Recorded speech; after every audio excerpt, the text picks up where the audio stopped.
জলেশ্বৰ ড্ৰাগসেৰ বিৰুদ্ধে আৰক্ষীৰ অভিযান বুজন পৰিমাণৰ নিচাজাতীয় সামগ্ৰীসহ দুই সৰবৰাহকাৰীক গ্ৰেপ্তাৰ।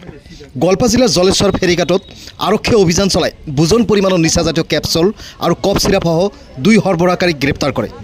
গোপন সূত্ৰ পম খেদি লক্ষীপুৰ থানাৰ ভাৰপ্ৰাপ্ত বিষয়া মনেশ্বৰ বে আৰু জলেশ্বৰ আৰক্ষীৰ যৌথ অভিযানত 2160টা নিচাজাতীয় কেপচুল আৰু 100টাকৈ নিচাজাতীয় কফ চিৰাপসহ দুই ড্ৰাগছ সৰবৰাহকাৰীক গ্ৰেপ্তাৰ কৰে।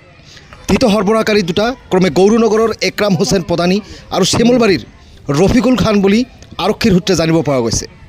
নদী পথৰে যন্ত্ৰচালিত নাৱেৰে জলেশ্বৰৰ ফেৰীঘাটলৈ আনিছিল মাৰাত্মক ড্ৰাগছখিনি আৰু নাৱৰ পৰা নমাই থকা সময়ত ড্ৰাগছসহ দুই সৰবৰাহকাৰীক হাতে দুটা আটক কৰে আৰক্ষীয়ে।